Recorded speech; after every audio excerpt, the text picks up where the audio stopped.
Alors, qui sont les bénéficiaires de ces financements et quels sont les principaux véhicules de financement employés? Les premiers bénéficiaires de ces financements, ce sont naturellement les exploitations agricoles directement concernées par l'adaptation de leurs pratiques à des productions plus résilientes et plus respectueuses de l'environnement. Elles sont de petite taille, on parle d'exploitation de type familial, et donc les besoins financiers représentent des montants trop faibles pour intéresser le monde bancaire conventionnel, parce que les coûts de traitement sont trop élevés. Et parce que aussi le risque associé est beaucoup plus difficile à suivre dès lors qu'on a affaire à un portefeuille très atomisé. Pour ces bénéficiaires, il y a un besoin de financement direct, à la fois de court terme, par exemple des prêts de campagne, des prêts liés à la saisonnalité, et aussi des besoins de moyen et long terme pour pouvoir financer des investissements, soit en équipement adapté aux nouvelles pratiques ou encore sur du foncier. Ils ont aussi besoin de ce qu'on appelle les financements indirects et que j'évoquais tout à l'heure, de l'aide technique, de la formation, voire de la mise à disposition de nouvelles variétés ou de plants.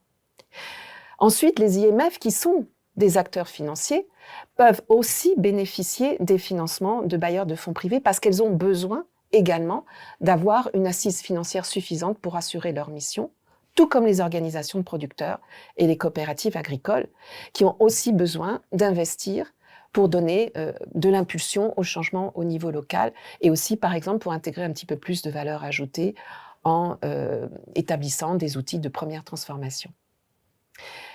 Autres catégories qui peuvent également bénéficier de fonds privés, tout en étant également éventuellement financeurs, ce sont les ONG et les associations de développement. Elles sont souvent financées par des fonds publics, mais elles peuvent faire appel également à des financeurs privés pour pouvoir là aussi asseoir leur stabilité financière. De la même manière, les toutes petites entreprises locales au sein d'une communauté rurale, d'une filière régionale, qu'il s'agisse d'entreprises de première transformation ou de services aux agriculteurs, et qui sont aussi des acteurs de cet accompagnement au changement, ont aussi besoin de financement. Or, elles sont parfois dans l'angle mort des banques locales, soit parce que de création trop récente, soit parce qu'encore une fois de taille trop petite pour être considérée comme une clientèle solvable. Alors si on parle de la boîte à outils des instruments de financement, certains sont de création récente et ont été spécifiquement destinés pour accompagner ce type de transition, et d'autres sont ceux qui sont habituellement utilisés dans le monde de la finance, tels que les prises de participation au capital d'entreprise, les prêts moyen terme ou court terme, les garanties ou les assurances agricoles.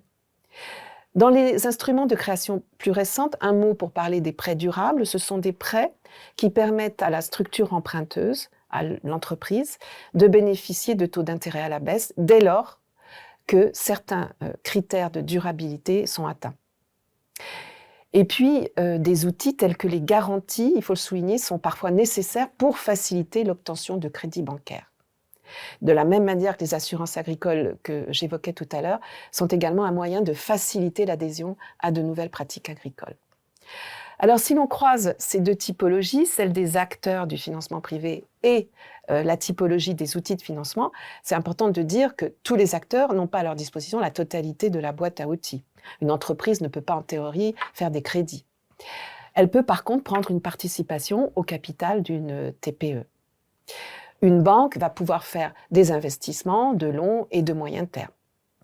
Dans le même temps, il faut tenir compte du champ d'action potentiel du financeur privé. Je l'évoquais tout à l'heure, les IMF peuvent apporter des micro-prêts, ce qui signifie des petits tickets de l'ordre de 300 à 500 €, alors qu'un fonds à impact pourra difficilement se mobiliser en dessous d'un ticket unitaire d'1 million d'euros en raison de coûts de structure.